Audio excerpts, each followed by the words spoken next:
ئەم کاتتان باش بەڕێزان لە کاتێکدا زیاتر لە 30 دەوڵەت هاوپەیمانێتیشی نێودەوڵەتیان بە سەرۆکاتی ئەمریکا پێکێناوە بۆ ڕوبەڕووبوونەوەی چەکدارانی داعش، بەڵام ناوماڵی کورد ڕۆژ لە دوای ڕۆژ ناکۆچی و درزی تێکەوێت. داعش لە هەموو بەرەکانەوە بەبێ جیاوازی پەلاماری کورد دەدات کەچی کورد بە فرەهێزی و فرەبڕیاری بەرەنگاربوونەوەی ئەو هێزە دەبێتەوە. ڕۆژانە لە سەنگەرەکانی بەرگری لە نیشتیمان پێشمەرگە و شەڕڤانانی کوردستان بەبێ جیاوازی ئینتیمای سیاسی و حیزبیان شەهید دەکرێن. کەچی فەرماندەی سەربازی و کاربەدەستانی ئەمنی لە ناوخۆی هەرێمی کوردستان سەرقاڵی ململانەی حیزبی و دەستکەوتی سیاسین. پرسیار ئەوەیە ئایا هەموو جیهان لە دژی داعشێکی گرتووە؟ بۆچی کورد لە بەرامبەر دوژمن و نەیارێکی سەرسەختی خۆی یەکگرتو نییە؟ کورد بەو فرە بۆچوون و بڕیارانەی دەتوانێت پارێزگاری لە ئەزمونەکەی بکات؟ کە یەکەم تەرخەمە لەوەی زیاتر لە بۆچوونێک لە نێو هێزە کوردستانیەکان بەتابەتی لە سلکی سەربازی ئەمنی هەبێت. ئەم باسە بە میوانداری هەریەک لە بەڕێزان حاجی مەسیفی کادری پێشکەوتوو یەکێتی نیشتیمانی کوردستان، دکتۆر عیزەدین تەمۆ کە ئەو خۆیەک و هاوڵاتیش کۆبانیە ناسێنێ بەڵام من پێم وانایە شرۆڤەکاری سیاسیە، هەروەها عەدنان عوسمان هەڵسوڕای بزوتنەوەی گۆڕان گەنکەشە دەکەین. ئێوەش دەتوانن بەشداری بکەن لە ڕێی تۆڕی کۆمەڵاتی فەیسبوک لا پێجی ڕوودا و یاخود پێجی هیوا جەمال.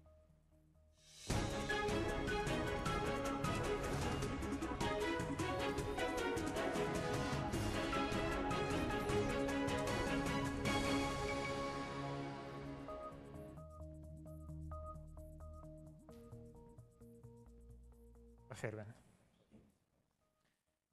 کاتنابا لە تۆ دەست پێ بکەم. کاتی خۆی تۆ وتت پێشمەرگە هێزێکی ملیشە لەسەریان کردی بە هەوا.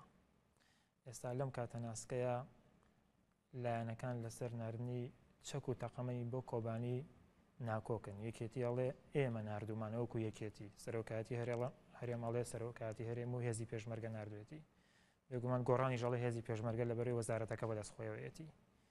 بۆچی ئەم ناکۆکیە؟ ئایا قسەکەی تۆ پێشتر ڕاست بوو یان هێزی پێشمەرگە یەکگرتووە و کێشەی نییە؟ بەداخەوە قسەکەی من ڕاست بوو. هەر ئەو کات و ئێستاش قسەکەی من لەسەر پێشمەرگە نەبوو، چونکە هیچ کوردێک باس لەوە ناکە کە پێشمەرگە نەبێت. پێشمەرگە بوون، پێشمەرگایەتی بەشێک لە ناسنامەی نەتەوەی کورد، بەشێک لە ڕەمزی بەرەنگاری بەلەتی کورد. قسەمان لەسەر هێزی پێشمەرگە بوو کە یەکگرتو نییە. ئەو کات و ئێستا لە سەرۆکی هەرێم و تا ئەگاتە دوا بەرپرسی وڵاتە قسەیان لەسەرەوەیە کە بەداخەوە هێزی پێشمەرگە یەکگرتووە. ئەمە هەمووشمان نەزانین هێزی پێشمەرگەی کوردستان ئێستا یەکگرتو نییە، لەژێر یەک فەرماندەیە نییە و حزبەکان هێزی بەتایبەت دوو حزبی سەرەکی لە کوردستانە کە یەکێتی و پارتین هێزی چەکداری خۆیانیان هەیە، مەرجعەتی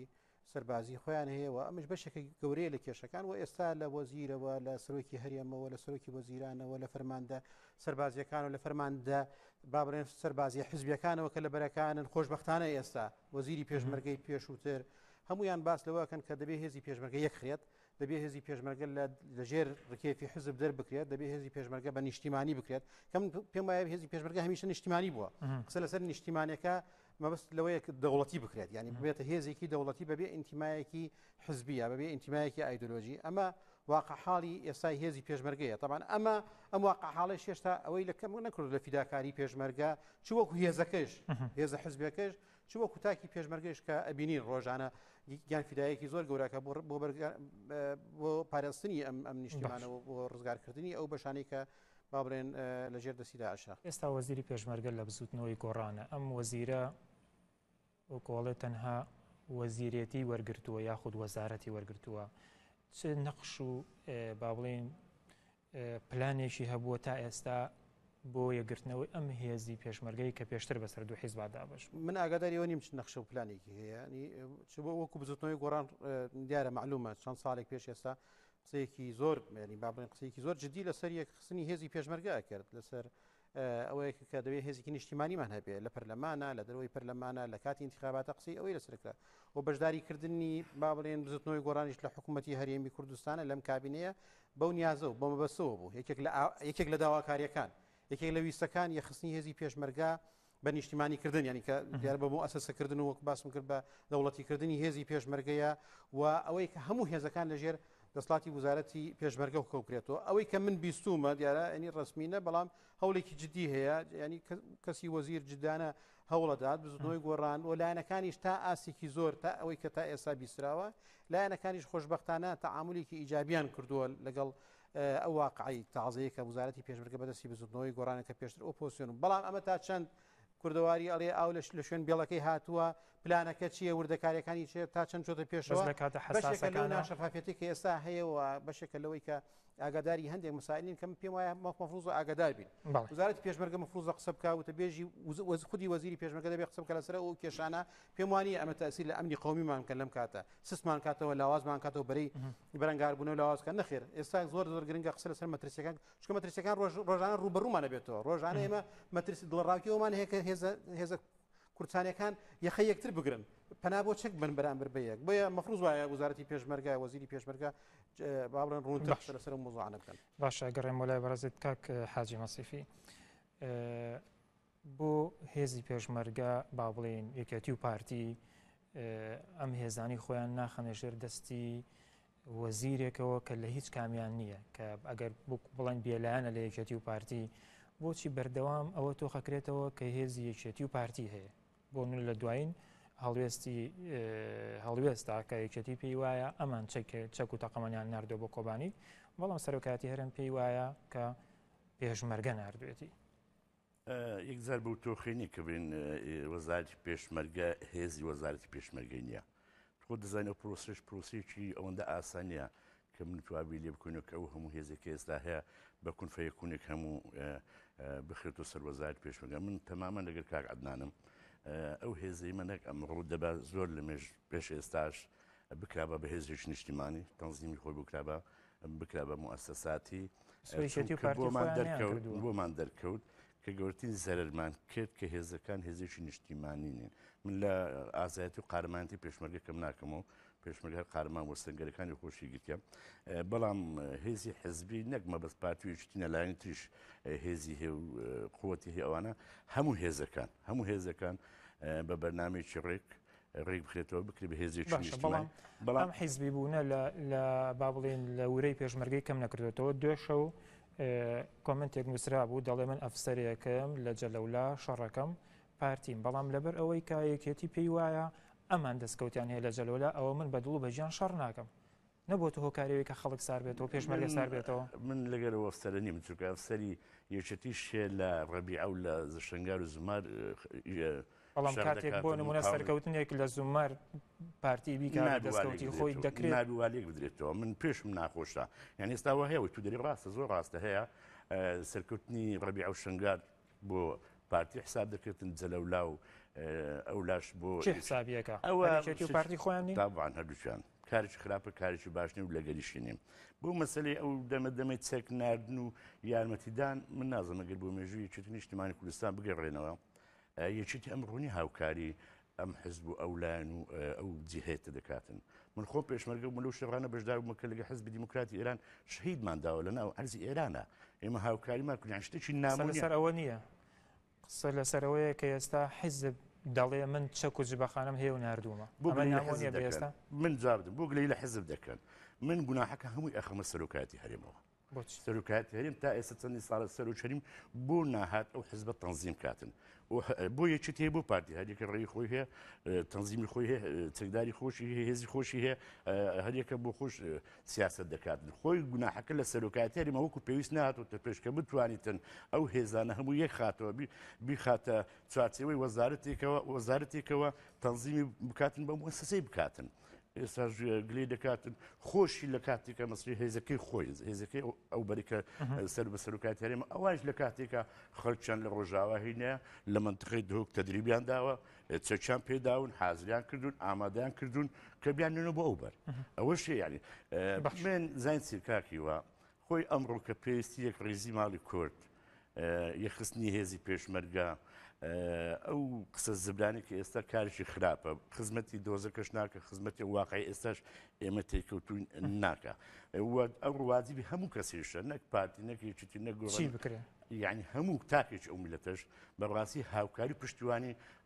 خەڵکی ڕۆژئاو کۆبانی بکاتن بە تایبەتی کۆبانی کە ئەمڕۆ لە مەرگەساتە ئەژی لە وەزعێکی خراپە خەڵک پشتیوانیەکە بەڵام حیزبەکان ناکۆکن لەسەری وەکەوەی ئێستا کراوە ئەگەڕێمەوە لای بەڕێزت دکتۆر عەزەدین بەڕستەنەوە کە خەڵکی کۆبانێ ئەوەی کە ئێستا ئەبینرێت لە ڕۆژاوی کوردستان بۆ نمونە پێدا هێزێکی هەیە بە ناوی یەپەگا دەڵێت کە دەبێ هەموو کەس لە ژێر چەتری یەپەگەیە شەڕ بکە لە ڕۆژاوای کوردستان لە هەرێمی کوردستانیشا خۆت واقعەکە ئابێنی خۆت لە هەرێمی کوردستانی ئەمەی پێدە مەترسیە لەم دابەشبوونەی کە لە باشوور هەبوو لە هێزی پێشمەرگە کاتێ باسی ئەوواکە بالنسبة كوباني أنها إما يعني واز لحزبيتي وشد بهن لأنه ما ترسيس كوباني هيا إما يعني كوكو خلقي كوباني أو كانتوني كنا الكوباني كتشي كردنا كساروكي كانتونا يدين يابكي أو أنا داوي تشكر دي حتى لتركيش داوا كردنا نبس لهنين كردستان يعني لهم الدنيا لأنه روشة كي زور خراب دايا فوقتی كل برای خوی هریم دعوا بکن شکی آسانه ایترکی یارمتی اما بکن اما دست دریجی بکن یعنی خاصا لهریم کردستان پاکی به کتیبه گوران به کی به اما دست خودش کو یارمتی اما بکن هات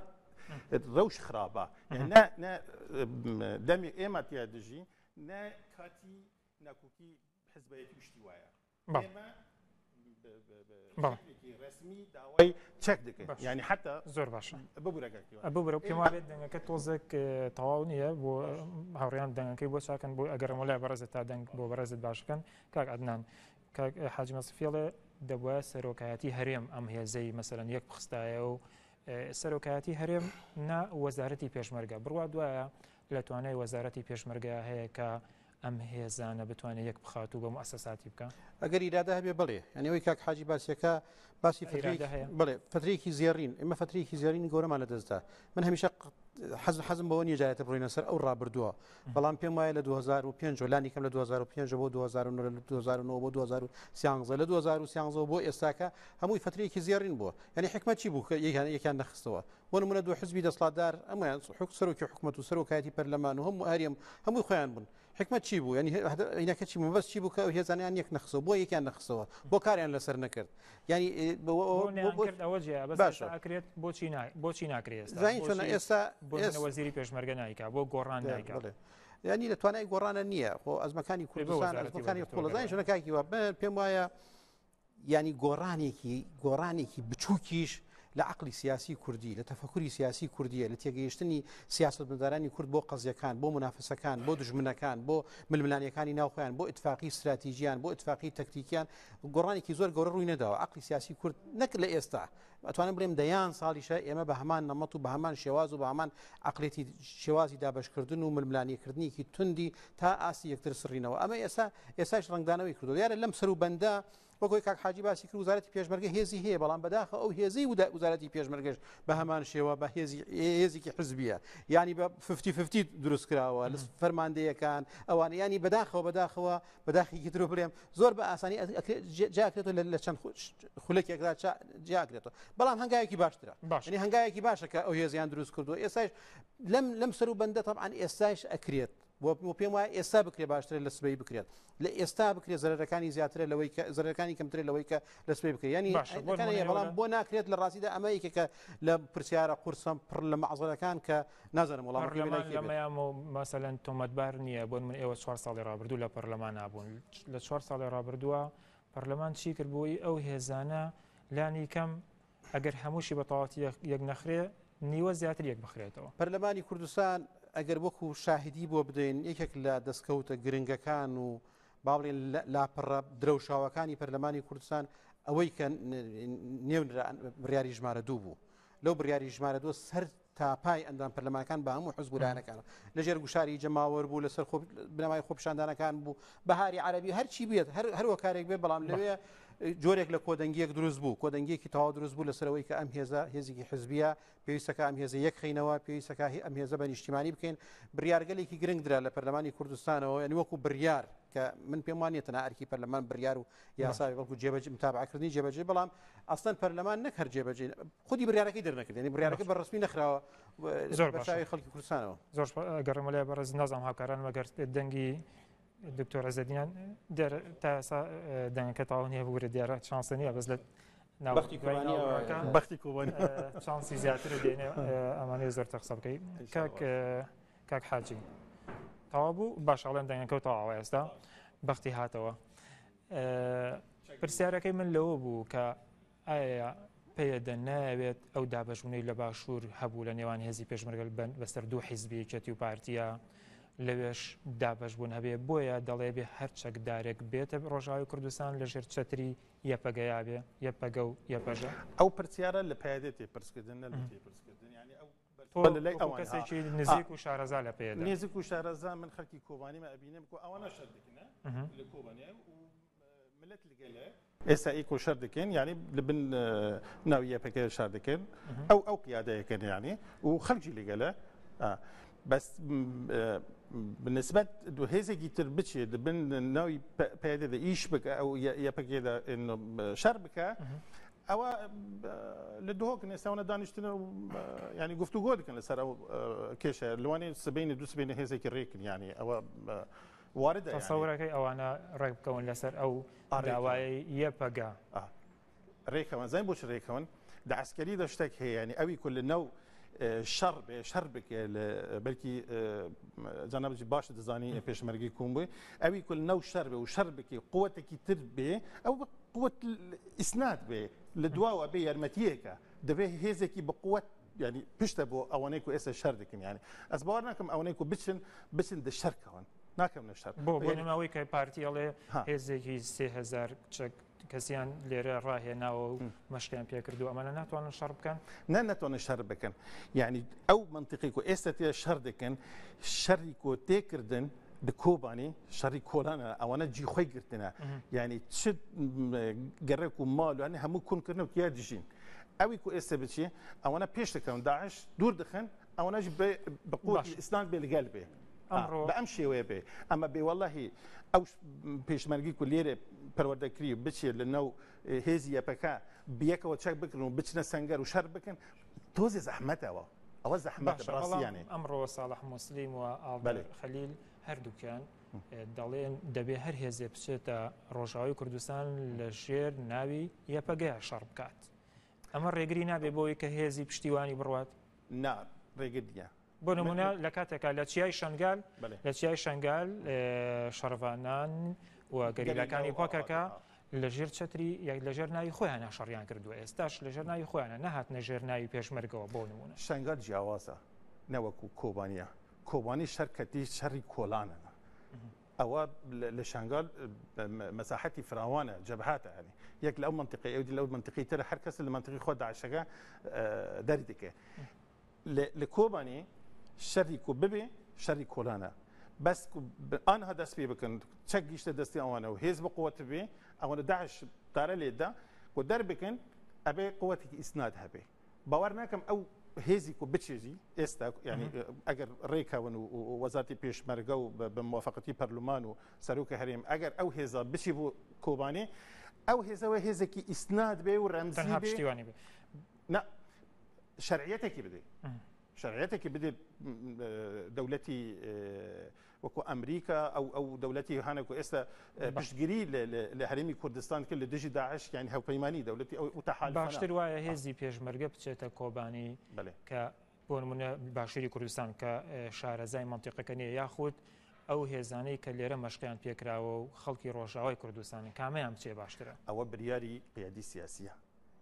نا توكو بوچونه گوكو كسك شارزای لمنطقه كيا خلقي پێشمەرگەی ما هاتن لە مووسڵ داخلی شار بوون لە دژی داعش و شەهید جیماندا نە خاکی خۆ بوون نە عادی خۆ بوون یعنی نە شەهرازی خاکی خۆیانە بەڵام سنوورەکە شارەزانە نە خەڵکی وێ جغرافینە کوردستان هەر کوردستانە بەس کە جغرافیە ناو جغرافیە خەڵکی عام و دەوجەزیرە و کۆبن ئافرین هاتیە لە مووسڵ شەرکردن و شەهید باشە بەس پرسیارەکەی ئەمە کامیان ئاسانترە تۆ بوونە کەسێک ئەبێت لە ناوچەیەکی جغرافیا شەڕی پێەکەی ئەبێ ناوچەکەی پێ بناسێنی من خەڵکی کۆبانیە من کۆلان بکۆلان ناسم باش جەنابەت نە خەڵکی کۆبانی کوتە بچی کۆبانی ئەبێت یەک لەگەڵ تۆ بێ ڕێبەر بێ ئۆکەی کەواتە خەڵکیی باشتر بچێ باشترە یان خەڵکی کۆبانی خۆی بچێ باشترە خەڵکی کۆبانی لێرە نییە پەروەردەکرابێک و بچێ ئەوانەی کە بۆ منە ئەلپارتی و ئەو هێزانی لێرە مەشق هەیە بەس 10 کەس کۆبانی بەس 5 کەس قامشتی ئیدی لە عفرینە هەموو نە خەڵکی کۆبانینە خەڵکی ڕۆژئاوان یعنی فەرقی نییە ببوورە یەکی خەڵکی قامیشلی لێرە پەروەردە دەبێ باشە و یەکی خەڵکی مەسیفە پەروەردە دەبێ عینی شتە بۆ کۆبانی بەس ڕۆحی نەتەوەیەکی یعنی کە پێشمەرگە کوردە بەپێی زانیاریەکانی تۆ کە بێگومان معلوماتت هەیە هێزەکان کە لە باڵێن گفتوگویان لەسەر ڕۆژاوی کوردستان ڕێیەکەون لەسەرەوەی کە لێرەوە ئەو هێزە مێشق پێکراوە بڕاتە ڕۆژاوە نە ئەوانە گوتم قراری سیاسیە پەرلمان ئێستا پشتی کۆنها ئەو لە دهۆکڕێکەوەن لێرە حکوومەتی هەرێمی کوردستان ئەوە بریاری سیاسیە موافقت بێ پاش ڕێی پەرلمان دەگرن سەرۆکەتی هەرێم لەسەر هێزی پێشمەرگەی باشوور نییە قسەم لەسەر ئەو هێزە چەکدارانەیە کە سەر بە حیزبەکانی ڕۆژاوی کوردستانن ئەوە دووشت هەیە ئەو دووسێ حەزەری و پەروەردەبووی ئەوە ڕێککەبن لەگەل جەماعەتی تەفدەم مەجلس ئەنجومەن لەگەل تەفدەم ئەوە شتێکی ترە ئەمە بۆ هێزی هەرێمی کوردستان پێشمەرگە حکوومەتی هەرێمی کوردستان پێشمەرگە ڕێکی بۆ کۆبانی ئەوە بۆ هێزێکی ئیسنادە یارمەتی سەر بەش یەکەمە بڕوا دوایە ئەمانە بگەنە ڕێکەوتنێک کە ئەو هێزەی ڕۆژاوی کوردستان کە لێرە مەشقی پێکراوە بڕوات یانی لەگەڵ تەفدەم و باوەڕ دەکەن نزیکن لە یەکەوە من باوەڕ دەکەم نێزیکن باوەڕ دەکەم نێزیکن ئەبێ سبەینی دوو سبێ ینی ڕێکەون ئەگەر ڕێ نەکەون ینی ئەمە ئاخر فرسەت دەبووە ئەمە کووردە نابێ ڕێ نەکەون ڕێ نەکەون شەرعیەتی نەما ینی ئەمریکا ئێستا یارمەتی ماکە فرسەتێکی جەوهەری بۆ مەهاتیە قابل ئەمە ڕێ نەکەوت زۆر چاکە کاک حاجی هێزی پێشمەرگە هەیە وەزارەتی پێشمەرگەی هەرێمی کوردستان هەیە یەکێتی ئەم چەک و تەقەمەنی لەکوێ بوو لەکوێ شاردبوویەوە تا ئێستا یاخود لەکوێ کڕیوێتی هەر یەکێتی نا تو ئەگەر کۆمەڵی ئیسلامیش دەگرێت بەڵام کۆمەڵی ئیسلامی دەگرێت چەک و جبەخانی خۆی هەیە پارتیش بە هەمان شێوە ئێستاش مەخازنەکانی پارتی لە دارە بزمار و لە مابەنی سەری ڕەشی مەسیف و یەکێتی لە سەراوی سوبحاناغا ئەوانە هەموو دەستکەوتی ئەو وەزعی کە بەسەر عێراق هات لە ساڵی 2023 هەردوو لە کۆمەڵی چەک و جبەخانیان کۆ کردەوە و لە مەخازنەکانیان داناوە بەهی خۆشیانە باشە بۆ منە کۆمەڵی ئیسلامی زودنەوەی ئیسلامی ئەڵێن ئێمە هەمومان تەسلیم کردووە لە دوای 2023ەوە بای ئەوان هەیە یەکێتی و پارتی تەسلیمیەکەن بای ئەوە قرارێکی دەستە جەمعی دەوێتن ئەو وەزارەتی کە ئێستا کە ئەو برادر کاک سید قادر وەزیرە بە هاوکاری وەکو کاک عەدنانی گوتی نێت هەیە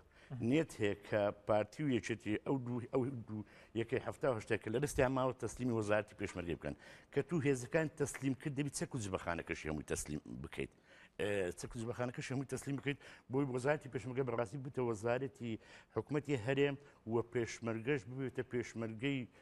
کوردستان و ئەو هێزانش تەنزیم بکرێن یعنی باشە لە دوای هەڵبژاردنینەوە تو دۆ نێت هەبوو کە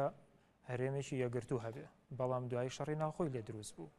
لە دوای شەڕی ناوخۆ نێت هەیە کە هەموو یان یەگرتوو بن بەڵام هێشتا هەر هێزی پێشمەرگەی یەگرتوو نییە نێت چی ئەکات لە کاتێکا بەکردەوە دابەش بوون ئەمە هەموو ئاخۆف بۆ ڕۆژان دەخوین کە بەڕاستی ئەدەویستم کۆمەتێک لەسەر قسانی کاک دکتۆر بڵێم تەجروبەی باشوور لە ڕۆژاوە دووبارە مەکەنەوە ئێمە لە باشوور بە تەجروبەیەکی خراپ داڕۆشتین لەسەرەوەی کە شەڕێکی ناوخۆی نەگریسی نەویسترا و ڕوویدا کە کوڕی هەزاران کوڕی هەژاری تێدا شەهید بوو کەسیش خۆی لێ نەکردە مەسئول بەڵام ئێستاش ئەوانە ئەگەن نێتیان باش نەبیتن دیان شەڕی ناوخۆی دروست دەبیتەوە بۆی هەموو شتێک بە نێتت هەبیتن کە تو بێ آخر نێتەکە چییە بۆن ئێستاش ئەوە هەستەکەیژی لەمەی شەڕی ناوخۆ هێشتا هەر گەرمە یعنی ماوە بەڵێ ئاساریشی ماوە سەر کۆمەڵی خەڵکە بێ سەر و شوێن و ئاساریشی ماوە خۆ تو ئەگەر نێتت هەبیتن بێ ئەو وەزارەتی بکەی بە وەزارەتی هەرێمی کوردستان چێ مەسئولە لێ سەرۆکی هەرێم قایدی عامی قوواتی مسلحە سەرۆکی هەموو یەکە سەربازیەکانە سەرۆکی هەرێم دەبی مەشروعێک و بەرنامەیەکی لە سەرۆکایەتی هەرێم و لەگە وەزارەتی پێشمەرگە هەبیتن بۆی خستنەوەی ئەو هێزانە ڕاستە پرۆسەکە وەختی ئەوێ بەڵام دەبی عندی دەستپێکێک بکەیت و پیشانی خەڵکێکە بەڕاستی نیەتی هەردوو هێزەکان هەموو هێزەکان ئەخرون ناو وەزارەتی پێشمەرگە باشە بۆ نمونە سەرۆکاتی هەرێم لە ڕاگەاندراوە کاڵێ ئەمە چەکی سەرۆکاتی چەکی هەرێمی کوردستانە جەکی پێشمەرگەی کوردستانە کە چیەکەتی لەو لاوە ئەڵێ چەکی دژە تیرۆرە ئێستا دوایین شت وێنەیان بڵاو کردوێتەوە بۆ نمونە لۆگۆی دژە تیرۆریان لێداوە لە ئەو سنووقانەی کە چەکی تێ ئەڵێەوەتە هەری خۆمانە مناقەشی ناویێتی نردیتەوە بەلاغەکەی ڕاگەندراوەکەی سەرۆکایەتەرمیش ڕاگەندراوی زۆر زعیفانە بوو بەڵام بەس بۆ لەژێر ناوی هەرێمی کوردستان نابووایە یەکێتی بەمەکەمی یەکرد نەخێر بەڵام ئەوش ناوی پێی سزاز بیتن ئەوش ناوی مزایدە پێ بکاتن چونکە پێم گوتی واجبێکی مقدس ئەوڕووکە هەموو حزب و لایەنەکان هەموو تاکێکی ئەو هەرێمە لە خزمەت ڕۆژئاوە کۆبانێ دابێتن نمزایدی بکەی نەبیکەی بە پیاوەتیش بەسەریاندا بەواجبی بزانی و ئەوانیش پێی ئیستفزاز نەبن ئەوانیشی خەڵکیانینە لەوێ تەدریبیان پێکرد و چەشانداین و تەکاملیان کردن و کە بیان ڕۆژ باشە ئەم چەکانە ڕاگەنراویشی ئەم چەک و تەقەمەنیە کە لە سلێمانی کۆکراوەتەوە و کردراوەکو بە پێی راپۆرتێ بڵاو کراوەوە لە بای 4 ملیۆن و 800,000 دۆلارە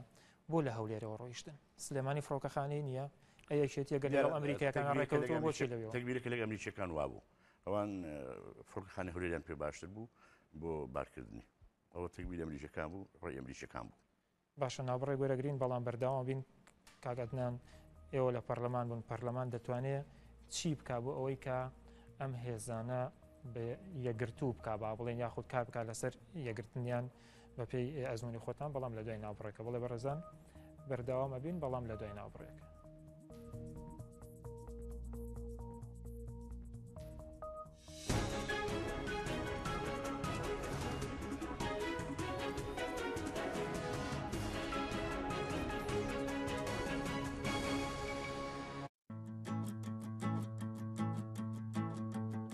بۆ ئەوەی بەردەوام بیت لەسەرکەوتن پێویستە بیرۆکەکانە بگەیەنیت بۆ ئەنجامدانی ئەو کارە کۆڕەک سێ پلانی پۆستپەید پێشکەش دەکات کە لەگەڵ پێویستیەکانی کەسایەتی بازرگانی و کارامە دەگونجێت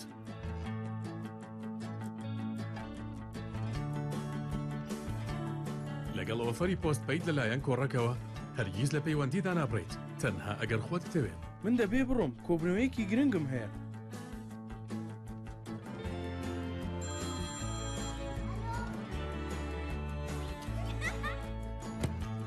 کۆڕەک دوێر بە خەون ببینە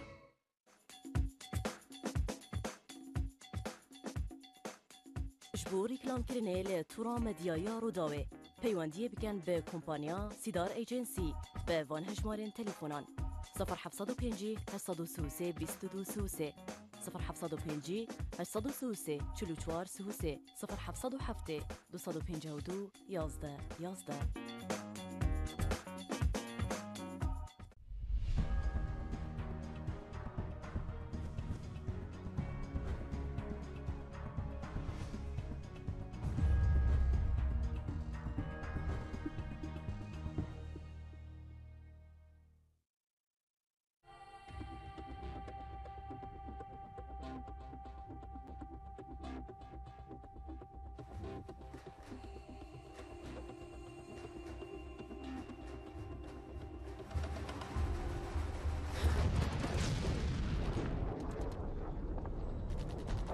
ڕوودا و لەوێش بوو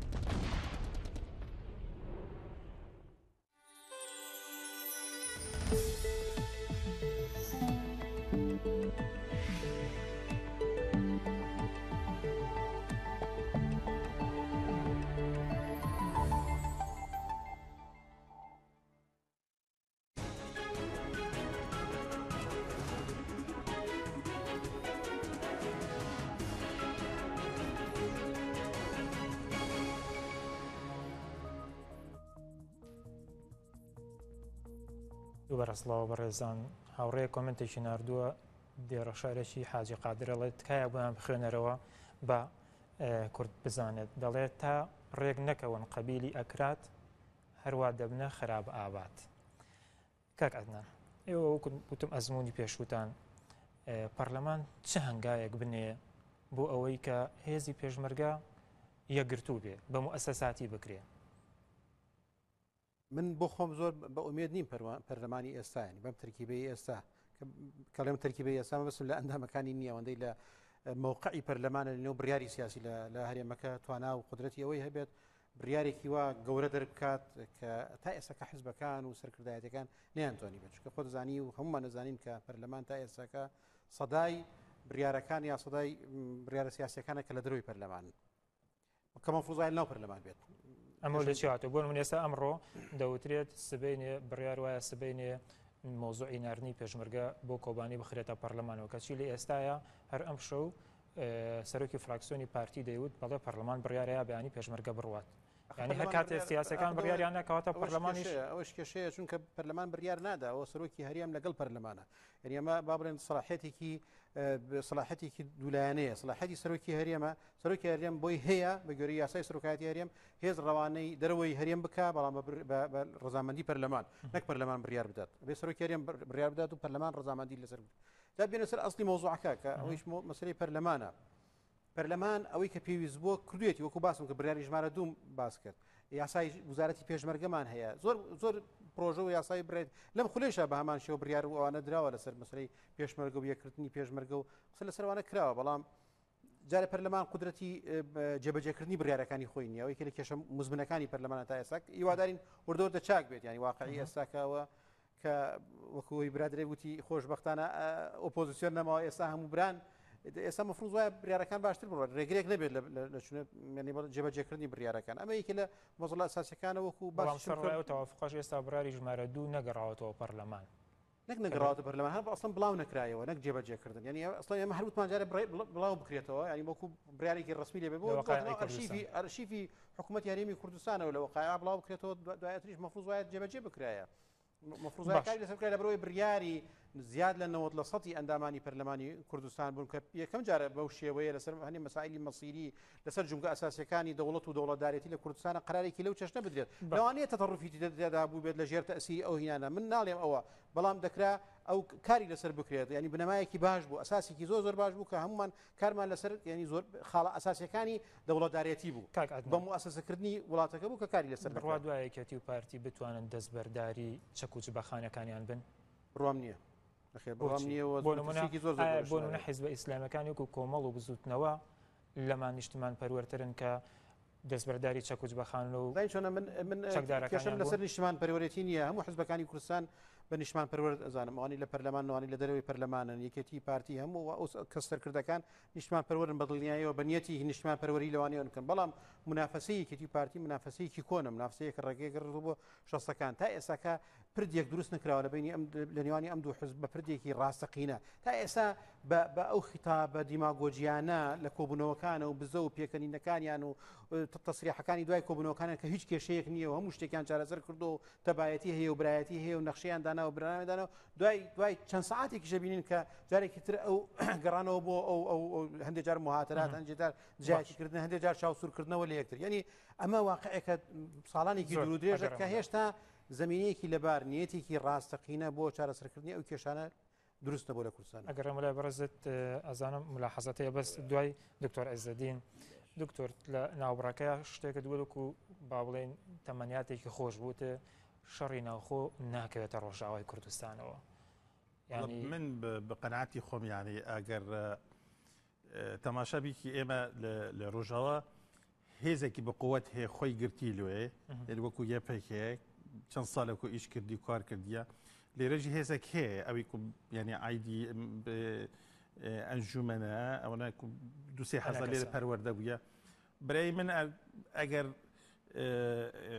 قیادی سیاسی لێرە نیازی فیتنە هەبیە ناردبوون ئەو قووەتە بۆ شەڕی ناوخۆ دروست پێ لێ بەس تەجربەی هەرێم ینی تاریخێکی ڕەشە ئەو شەڕی ناوخۆ دروست بوو باوەڕ ناکەم نە پارتی و نە یەکەتی هەردووشی حەز ناکەن ئەو تەجربە باشە بەڵام ئەوەی کە ئێستا ئەبینرێ بۆ نمونە یەکێتی زۆرتر هاوکاری و بەدەمەوچوونی هەیە بۆ پێدا پارتیش بۆ کۆمەڵێک پارتی تر کە پێما بە لە ئەنە کەسەیەقاتی ئەم دوو با بڵێن شاباڵەکە دروست کراوە لە باشوورەوە درێژی ناکەنەوە بۆ ڕۆژاوی کوردستان بۆ هەرێکیان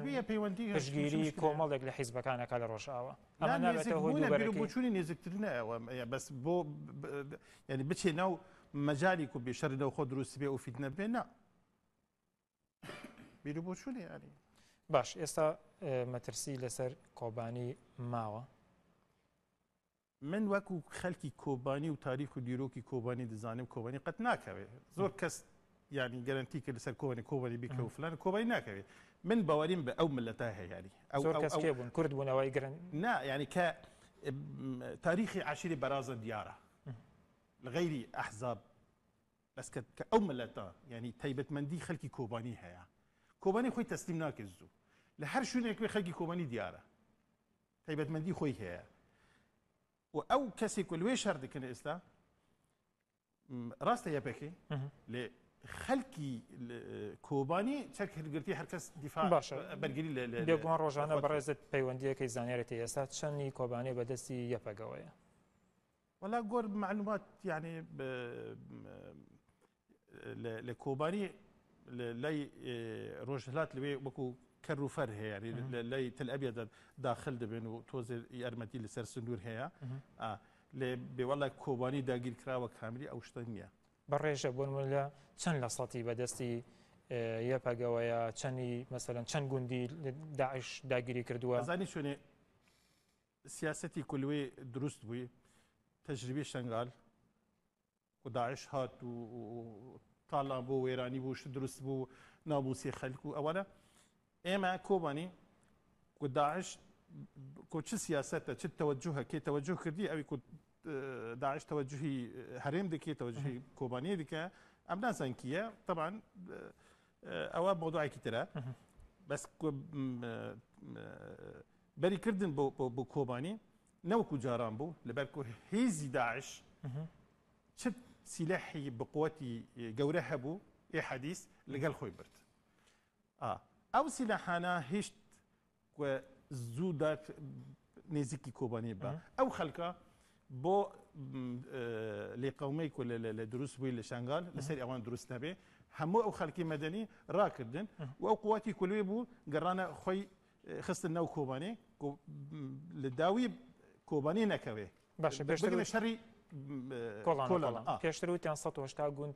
کەوتە دەستی کۆبانێکیش دەستێ مشکلە نییە 380 گوندی چۆل هەموو دەست هاشە مشکلەمە نییە با ئەو بنیاتە بڕوخێ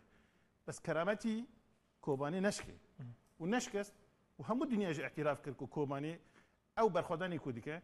ئەمریکا بە ئەو هەموو هێزی هەیی لەگەر هەوپەیمانی چەل پێنجە دەولەتێکی دەرەقەتی داعشنایە ئێمە کۆبانی بە ئەو تفەنگ و چەکی سوک بەرامبەر داعش ڕاوەستیە ئەمڕۆ وەزیری دەروەی ئەمریکا ئەرێ ئەوی یارمەتی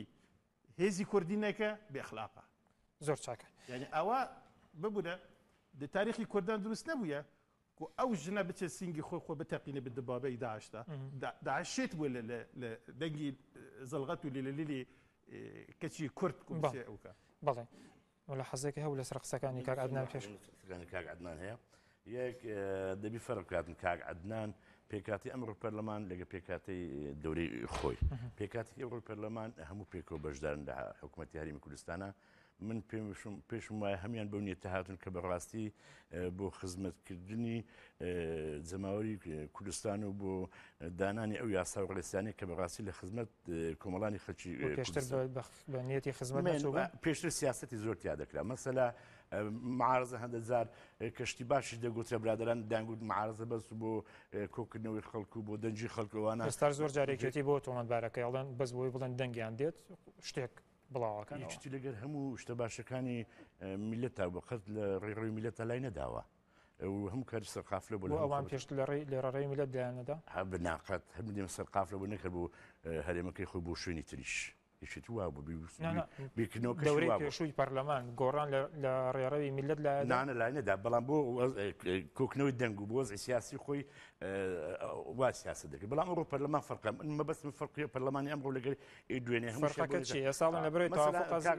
تەماشای تەماشا شتەکانی کرد مەسەلە پەرلەمان مەزوعی قراراتی لەو دوایە دەکردی قراراتی زۆر باش بووە مەسەلە یەک لە نمونەکانی مەسەلە موچی ئەحزابەکان پێشتر کاک عەدنان خۆی ئاگا لێ بوو لە دەورەی ئەوە مەسەلە بەدایان مەلاین دەڕۆیشت ئێستا کە زۆر کەم بوویتەوە ئەو یەک لە شتە باشەکانە کە ئەو پارەیە لە جاوا فەزڵی گۆڕانە یان هیەکێتی و پارتی هەمویانە ئەگەر هیەکێتی و پارتی بۆ دەوری پێشوانیان کرد هەمویانە ئەم ئەو بۆیە باسم کرد پێکەوەی باشتر ئیشەکان بەڕێوە دەچن لەوەی کە لێک جیایداری من لێگرتنە هەموو شتەکان دەتوانی بیکەی وتانی پاشەنجینێ لەسەر مەسلەی ئەو ڕووداوانی کە یەکێتی و پارتی من ناڵێم لەگەڵ نیمەکەیشتی و پارتی تاریخێکی خراپیان هەبوو لە نۆتەکانەوە بەڵام ئەوانیش دەرسیان لەو تاریخی خوان وەک لەو مێژوی خوان وەک دوو هاتن ئێتفاقی استراتیجیان کرد بۆی کە بەڕاستی ئەو تاریخی ڕەشە ڕەشکەنەوە وەچیتر خەڵک بە کوشتن نەچیتن و لە نەتیجە ئەو اتفاقی استراتیژیک کۆمەڵ گشتی باش کرێ بۆ میلەتە اتفاقی کو ئێستا وەرەکردن من بۆیە دەرێم ڕۆژئاواش دووبارە ئێوە دوایی شەڕی ناوخۆ اتفاقی استراتیژی کرد ئێمە ئەم شەڕی ناوخۆ نایکەین ئینشاءالله بەس اتفاقی استراتیژی من بۆیە دەرێت تاریخی دووبارە نەکرد تاریخی باشە پرسیارێک هاتووە دەڵێن لە شەڕی جەلەولا پێشمەرگە لەبەر بێچەکی ئینسیحابی کرد ئێستا خێری ئەوە چەکە نێرم بە کۆبانی شتیوانە بوو ئێستاش بچی من خۆم چمە جەبهەت جەلەولا و قەرەتەپە و منتقانی داق و قوتوس خورماتی ئەو چکە قورسانی کە لەوێنە من پێمای هەنە جەبهەتە نینە قەت شتیوانە بۆ بەردەوام داوای چەکەکەن چەکی باشتر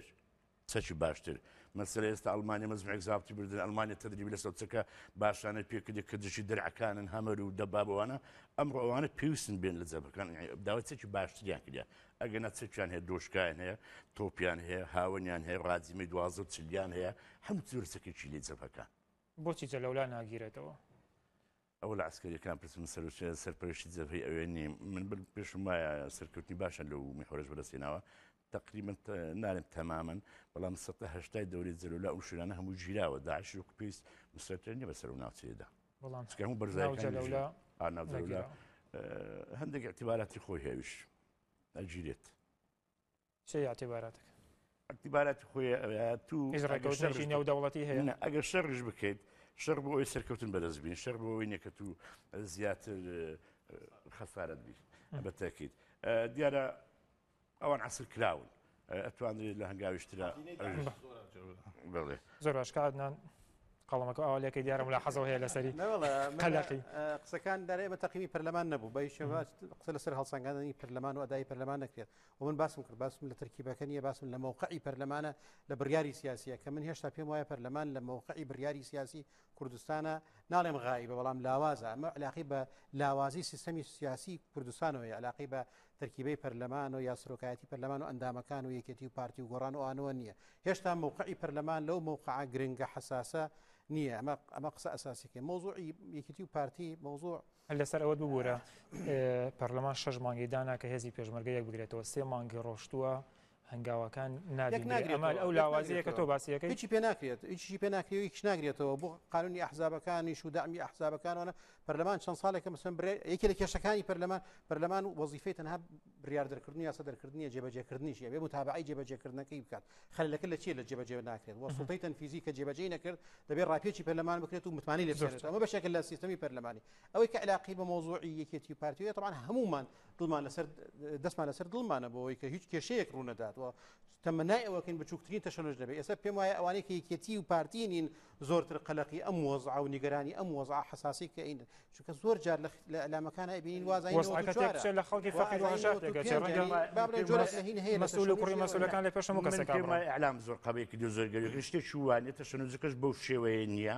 زۆر تەبیعی خەری علامیشە مەسەڵەن یەکێتی چەندین بەیاننامەی بڵاو کردوێتەوە بەردەوام قسەی لەسەرەکە وێنە بڵاوەکاتەوە یەکێتی ئاڵێ خۆ کفری نەکرد یەکێتی ئەڵێ من چەک و جبەخانێکی باشم کۆ کردەوە بۆ برایەکانم نردووە لە کۆبانی خراپی کردیا سەرۆکی هەرێمیش وەڵام دێداتەوە نەک سەرۆکایەتی هەرێم وەڵامی یاوەتەوە وەڵامەکەی دیارە ئەڵێ چی باشە دکتۆر عەزەینی با آخر فرصت بێمە تۆ بەڕێستان وەزام لە وەزارەتی پێشمەرگەشەوە نزیکن بڕواتان وایە ئەم هێزی پێشمەرگە یەکێتی و پارتی یەک بگرێتەوە کاکی وە من لێرە خەڵکی کۆبانیم ئێستا من بەڵام معلوماتە هەیە لەسەر وەزارەتی پێشمەرگە من 15 ساڵ لە کوردستانم من باش دزانم چی لە کوردستان دروست دەبێ بەس ئێمە حەز ناکرد خەڵکی کۆبانی و بە ئەو چەکە ببنە سەبەبی ئەو ناکۆکی و لێرە ئێستاوە دروست دەبێ بەس من لێرەوە بناوی خەڵکی خوا خەڵکی ئێمە خەڵکی کۆبانی سپاسی ئەو کەسانەیەکەم ئەو چەکانە نردووی ئەگەر لە هۆشێرزەنگی نادیە زۆر سپاسیکەم یەکێکی نادیە زۆر سپاسکەم پارتی دموکراتی کوردستان پەروەردی پێشمەرگەی مەکردی زۆر سپاس دەکەم سپاسی سەرۆکی پەرلەمان دەکەم سپاسی سەرۆکی هەرێم دەکەم سپاسی سەرۆکی حکوومەت دەکەم ئێمە سپاسی ئەم هەموو ئەقلیمایەکەن ملەت دەستگا وەسەسات گشت ئەو چاکە گەشتی دەست ئێمە دەزانن کو ئەو 4 میلیۆن و 800,000 پارە لە دەمی خەڵکی کوردستان دەرچوێ هاتی بۆ ئێمە و ئێمە درەوشێکی دەمە زۆر خراپ ئەو سلاح گشتی دەستی ئێمەیە ئەم دووبارەکەم ئەم سپاسی هەرێم بکامل دەکەم بێ ئێمە بچن ناو تەفاسیلە کێ نردی و کێ نەناردیە ئەوە نەمشکلی ئێمەیە و ئێمە بێن خۆ بخنە ناو ئەو کێشە و ئەو شتێک دروست بیە طریقەک هەیە کاکیوە ممکنە سوء تەفاهمێک هەبێ مشکلە نییە يعني ئەمڕۆ من بینیم يعني بڕێ صالح مسلم ئەمڕۆ هات لای قوبەت تاڵابانی بچوو سپاسی کرد کە وەکو جیگەری سەرۆکی حکوومەتێ چوو کەگنیچوان ببینێ لەوانێ بەشغولی ئەو بوو مەوعیدی تر هەبوو ناتوانێ ببینێ چەند ڕۆژە لەگەڵ سەرۆکی هەرێمدا لەبەر مەوعیدەکە نەیتوانی ببینێ ئەرێ وەڵڵا بەڕێ مەوعیدی تری هەبوو نا کەگنیچوان مەوعیدی هەبوو ئەو لەبەرەوەی سەرۆکی حکوومەت مەوعیدی تری هەبوو نەیتوانی مەوعیدی تری هەبوو گوتی ئەگەر ببینێ من سبەی نەبینم ئەوژی مەوعیدی هەبوو خاڵم سەفەری کرد یان نەیتوانی دەداقە ببینێ نەیتوانی دەداقە ببینێ رئيس حكومة مجالي نبوكو ببنيه يعني أوجي مسبق نبوكو موعدك بودايني ولا أمر ورا اللي قال يشيرون برزاني بالعكس يعني أو أخوي حاس كذي حردوش حاس كذي يكتري ببينه من أزانم يعني أجر حزنا كذا خالم ندهات لقال سروكي هريم أمانة روجدانيشة وبإلحاح وبكن إنه ريكفن لسر جماعتي تفدم والجمان نشرفان لصالح مسلم نيجرانيا والله من كاكدي شمان نديتي كو بين نيجران للاوا يعني فرق شيء كاكدي شمان برزاني وسروكي هريم باشا برز خلقي كوباني خلقي كوباني دلن او تشكو جبخاني كتشوا نزيكي هشتوني گەیشتۆ تەباڵێن دەڵێن بە هەڵە کەوتۆتە دەستی داعشەوە جغرافیای کۆبانی چۆنە کە ئەوە بە هەڵە ئەکەوێتە دەستی داعشەوە هەشتۆن چەکوچ بەخانە والله بالنسبة وقتی که پاراشوت دابزه يعني اتموسفير رولي هيا ممكنه باراشوتك بتشي لا يكتر وارد اما گومان دروست ناکە بۆ نمونە لە باتیەوەی کیلۆمەترێک نزیک لە داعشەوە 5 کیلۆمەتر دوور لە داعشەوە فرادرێتە خوارەوە ئەزانیت وەختی کو فرێددا مجموعة كالسريكتري فريدة أجر يجيش تبي داعش بخشيش بمشكلة نيا المهم نيتي هريم صافة إنه هلوسي باش بو إما ناردن أجر يك باراشوت جيش داعش 24 جيش نامي خوي 25 و 24 جيش نامي أو 24 أنا أو 24 أنا إما برجري الكوباني كردية بس باسي هريم ده كانكو أو تكانت وقت كده جيشتي كو بيستي ما بيبو بس هي ودارم كو بردوام به اما دسبيك بي كاتمانەوە سپاسانەکەم سپاسەرێک لا بەڕێزان حاجی مەسیفی کادری پێشکەوتوی چێت نیشتوانی کوردستان دکتۆر عیزەدین تەمۆ هاوڵاتی کۆبانێ هەروەها ئەدنا عوسمان هەڵسوڕای بزوتنەوەی گۆڕان سپاس بۆ بەڕێزان سپاس بۆ تێچەنەکانتان سپاس بۆ هاوکارانم تا بەرنامێکی دیکە بەخوای گەورەتان سپێرم شاد و کامران